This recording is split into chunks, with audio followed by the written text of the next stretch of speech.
Hello everyone and welcome.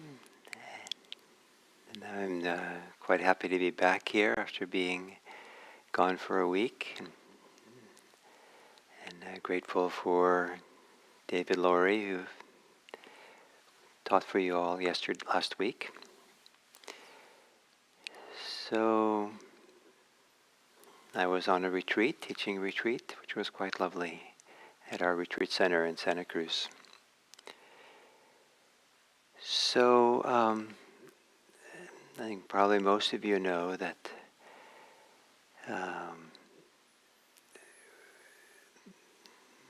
the Pali word, the Sanskrit word dukkha, which is often translated as suffering, it gets translated other ways as well. And one translator, Thanissara Bhikkhu, translates it as stress. And one of the benefits of stress is that even things which are bring a lot of happiness and joy can simultaneously be stressful. And so the example that's given is a wedding. Someone getting married is quite a joyful event, but at the same time it can be stressful. And also stress can apply to small things, small degrees of anxiety, small degrees of resistance. Whereas suffering is a big word, and people sometimes associate it with the major catastrophes of life. The word that sometimes I prefer or enjoy and delight in as a translation of dukkha is unease. And that has some of the same benefits as stress. And perhaps that is a more universal application, to feel uneasy. And then the opposite is ease. Ease and unease. To feel easy and feel uneasy about something. And in meditation, those two can be a wonderful guide for finding our way in practice, and a wonderful way of discovering for ourselves the Dharma path. So that'll be the theme for this morning's meditation. And so we'll begin. And to assume a meditation posture.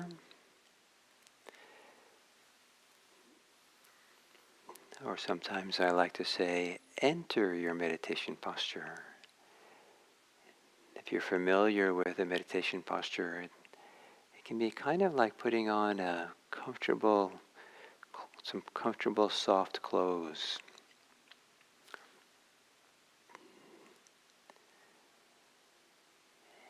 And to lower your gaze and perhaps close your eyes.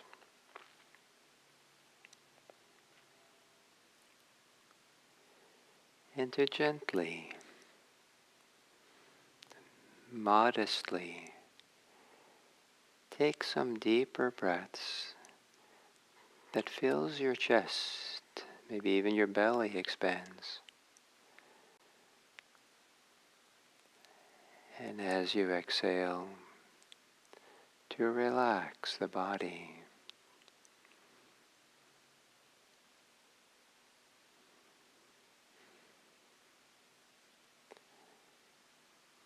As you exhale, kind of settle into your seat, into the place where you're meditating.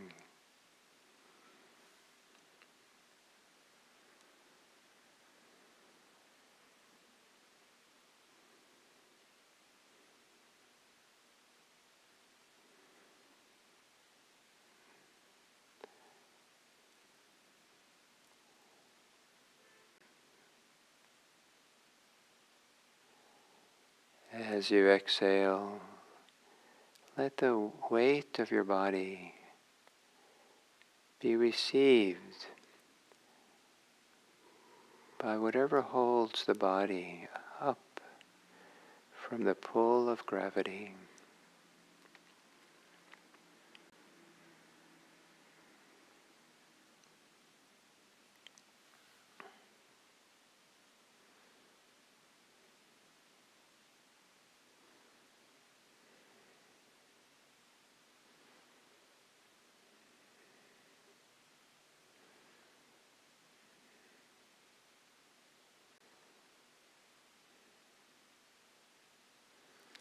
And letting your breathing return to normal.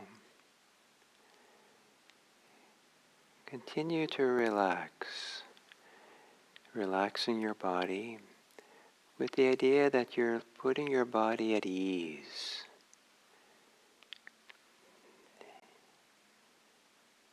That meditation is a continual process of finding our ease in our body, our mind, our hearts.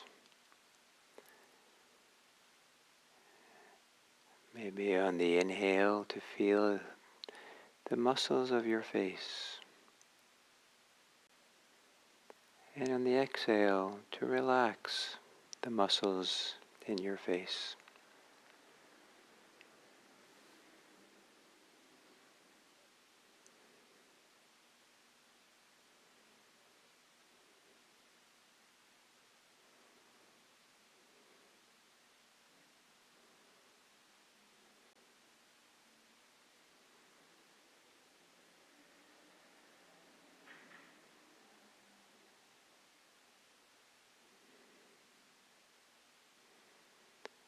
Feeling the muscles of your shoulders.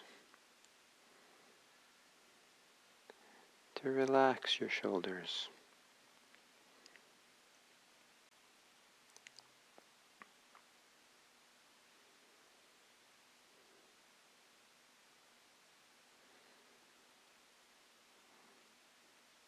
As you inhale to feel the muscles of your belly.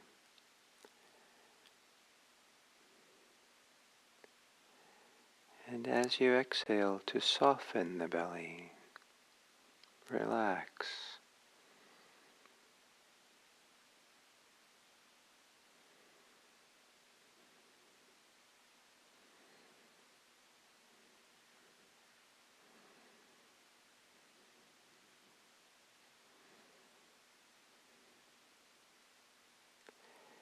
As you inhale, to feel the muscles, or what can seem almost like the muscles of the thinking mind.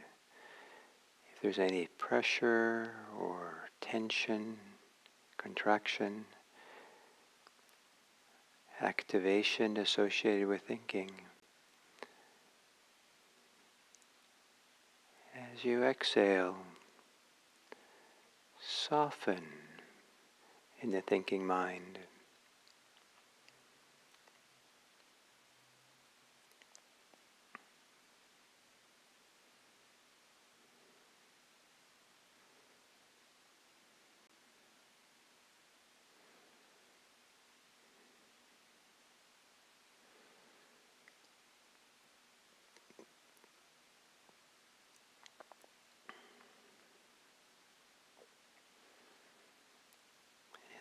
And then to introduce the idea of ease.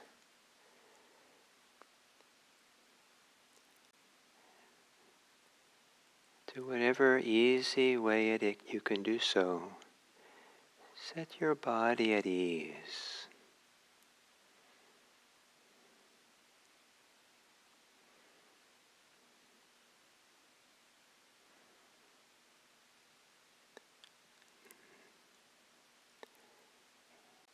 Maybe there can be an easing up of the body tensions and pains and challenges.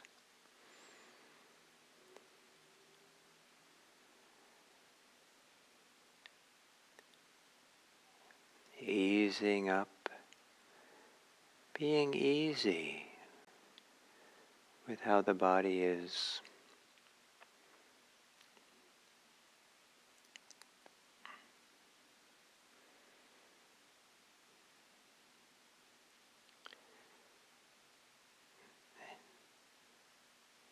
then to set your mind at ease, supporting the mind to take a break from its worries or concerns,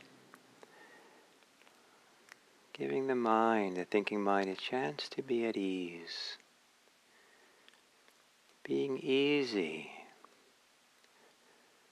with the mind.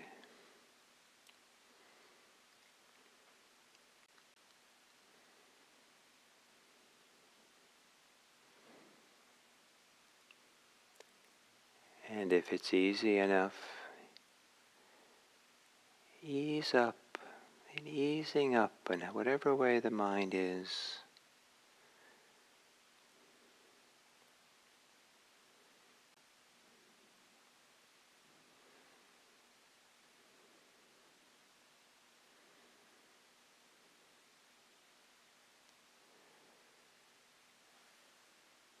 And then setting your heart at ease. Whatever emotional center you have or emotional state that you have, set it at ease.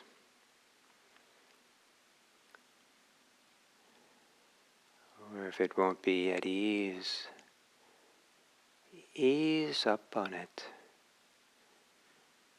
Be easy.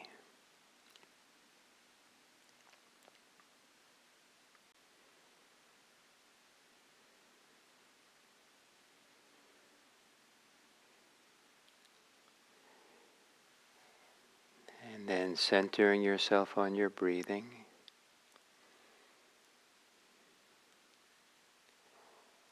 Being easy with your breathing.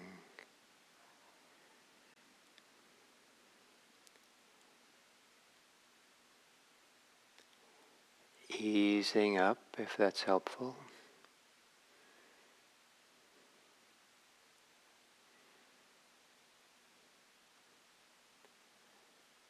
Breathing at ease.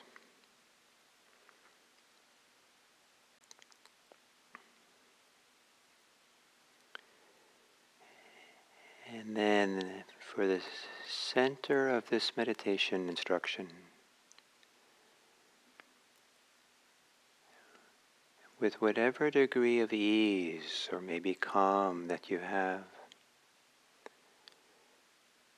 as you're meditating, notice what takes you away from that ease.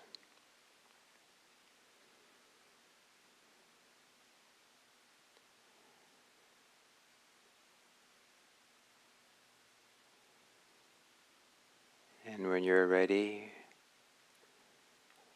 set yourself at ease again. Maybe it's only ever so slight ease, but set yourself at ease and know what takes you away. And be easy with what takes you away. Ease up on whatever unease you have. Be easy with the ways that you feel uneasy.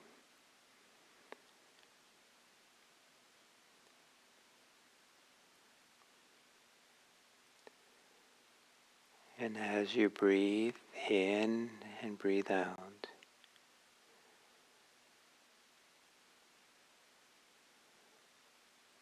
practicing being easy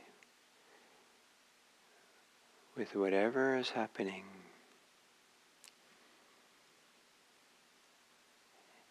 And being sure to notice what takes the ease away.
set yourself at ease. And maybe then it's easier to stay aware. Easier even to be aware of how you become uneasy without being caught in the unease.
And as we begin to approach the end of the meditation, see if in the last minute of this meditation,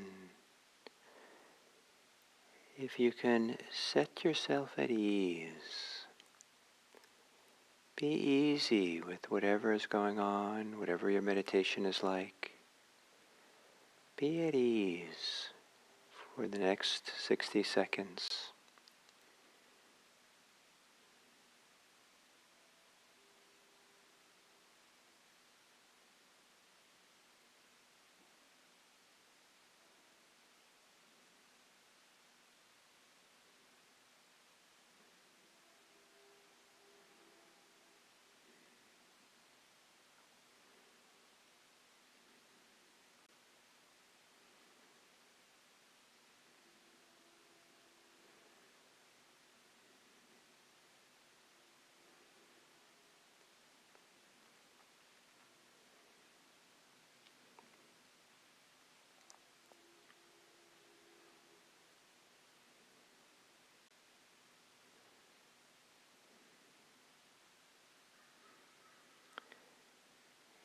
And then to finish up the meditation,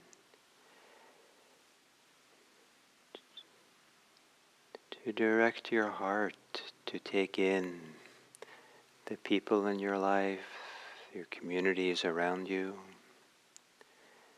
the circles of people known and unknown, as these circles spread outwards, out into the world.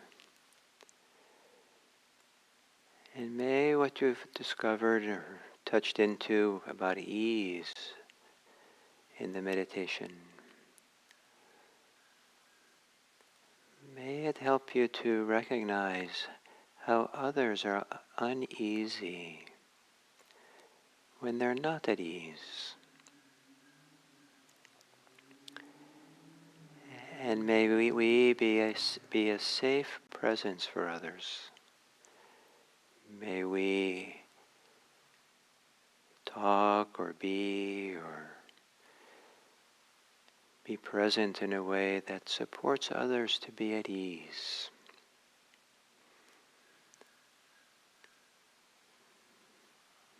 May all beings be at ease with themselves. May all beings be at ease in their communities. May all beings be at ease in this world with its challenges of all kinds.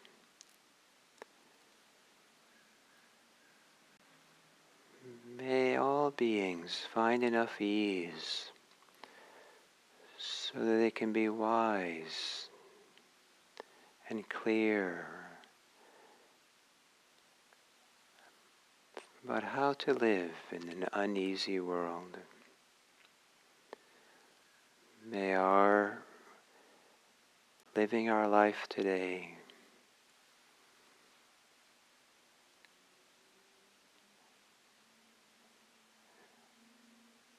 generate ease.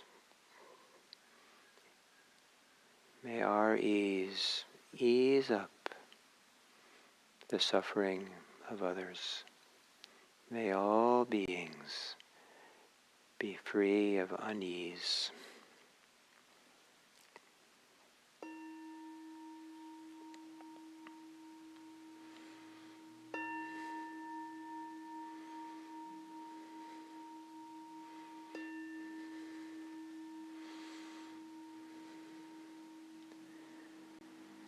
Thank you.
So, hello everyone, and welcome to this Monday morning and the beginning of a new 5-part series for this week. And what I'd like to talk about is what maybe provisionally we can call the kind of the central or core teachings as I've come to emphasize as a teacher, that every teacher has a particular way of teaching, perspectives from which to teach, that um,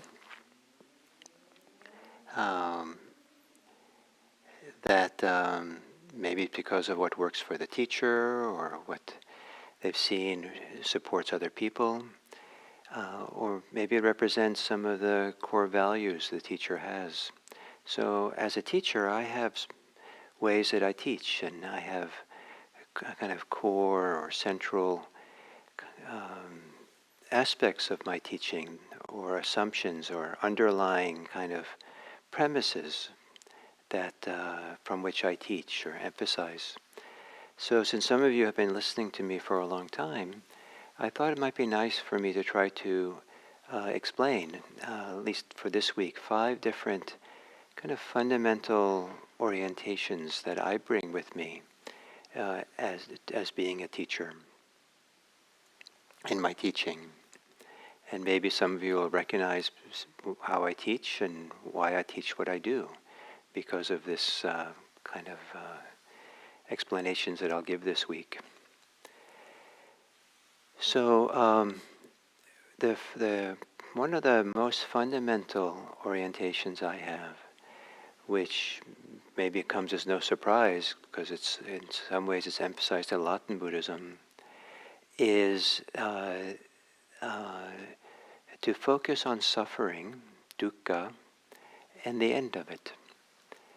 And there's a simplicity to that orientation. And of course, dukkha, or suffering, is complicated, so certainly it can be complicated to delve into it at times. But that's the orientation, that the fundamental purpose of the Dharma is to end suffering. And so there's a so if there is orientation is to not to only point to the end of suffering, but point to real study and learn how to effectively be present for suffering, to see it and know it and work with it. And it makes the Dharma much more simple and kind of streamlines it. There's a lot of wonderful spiritual goals, spiritual understandings, religious understandings, humanistic understandings, purposes that people have for how they want to live their life. And some of them involve pretty grand goals that are glorious, that involve great accomplishments in meditation, great accomplishment in experiences, and all kinds of wonderful things. And I once and these are all good, but the question that I live with is, am I suffering? Is there suffering here? And some great spiritual experiences, in the experiences there may be no suffering, but the experiences haven't really plumbed the depths of the sources and the roots and of the unease, the distress, the stress, the anxiety, the psychological challenges that we live with. And so the Dharma is meant to really plumb that depth, to really see clearly, and not just have no suffering. You can have no suffering by getting distracted enough, but to really get down to the roots of where suffering comes from in us, so that we don't live with suffering. We don't live with suffering waiting to be triggered in us. So this emphasis on suffering, I think of it as a little bit like if you're a nature photographer and go to the savannas of Africa and you want to take pictures of many different wild animals, it's hard to go roaming around the savannas, the plains of Africa, looking for all the animals that you want to see. But if you sit at the watering holes, all the animals sooner or later have to come to the watering hole. So if you sit there, maybe camouflaged, and wait, then all these animals will come and you can take a picture. So this orientation to suffering is that's the watering hole. That's the place where everything that you need to know, everything you need to study, everything you need to let go of and to realize it comes into play around suffering. So if you become attuned to it and study it and see it and learn to be comfortable with being mindful of the ways in which we're challenged, it gives you a vantage point from which to learn, just to discover, have insight in everything that you really need to know in order to be free of suffering. And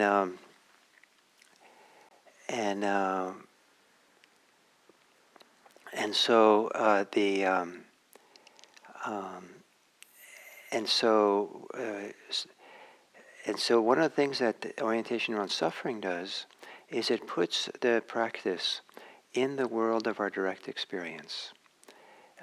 Suffering, or if you prefer words like stress or unease.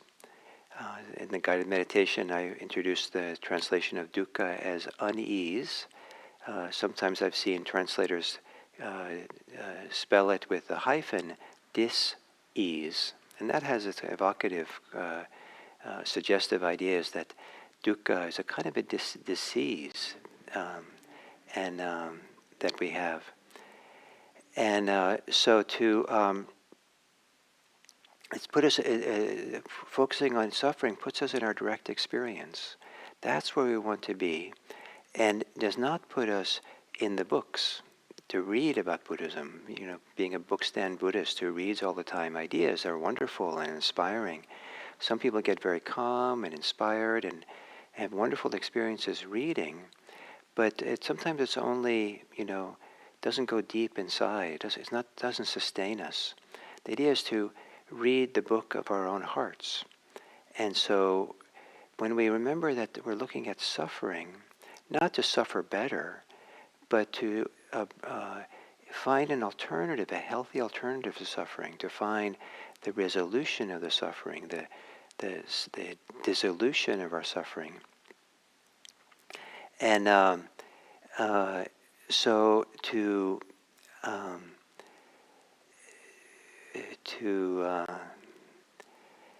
so the suffering is a direct experience, and so it's not metaphysics, it's not things we can't know for ourselves, it's not taking us away into some transcendent world, away from our immanent world of here and now and with other people.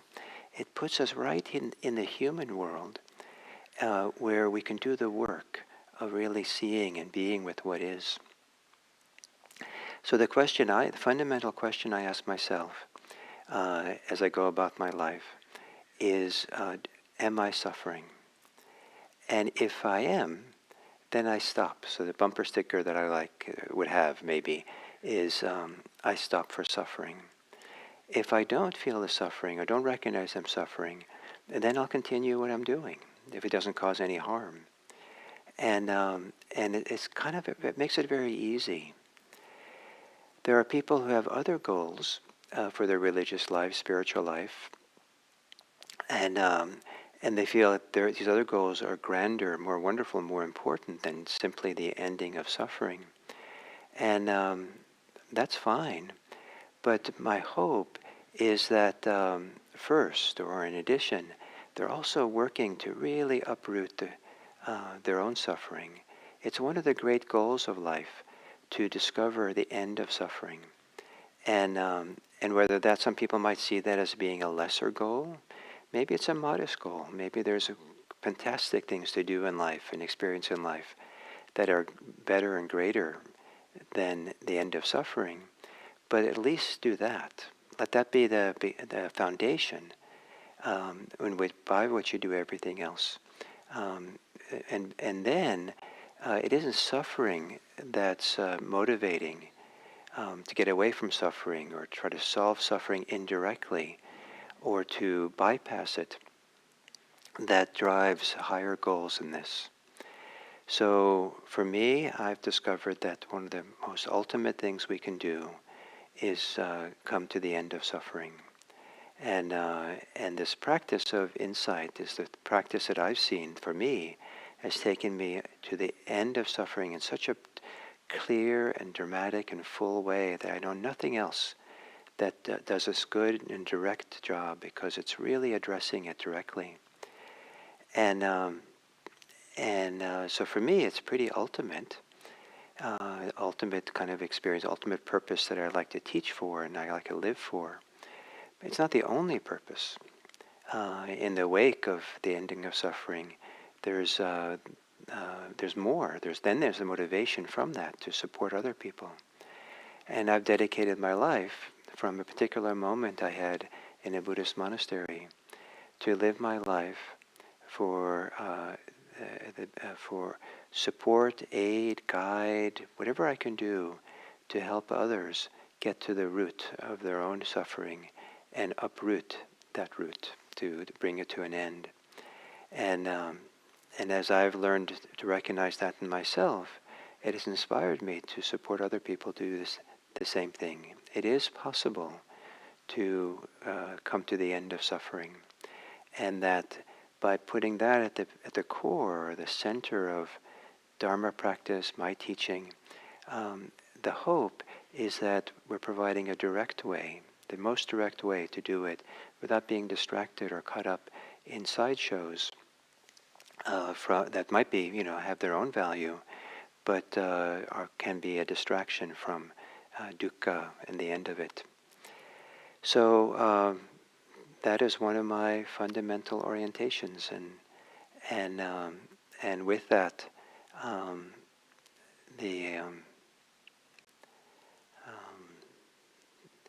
there's some areas of Buddhism that I don't find particularly interesting, because those areas are not, pointing directly to that. So I'll talk more about that over this week, but as a beginning to the kind of core teachings, foundations to my teachings that I teach, this is really at the center. So thank you, and I look forward to offering you this kind of background to how I teach for the rest of this week.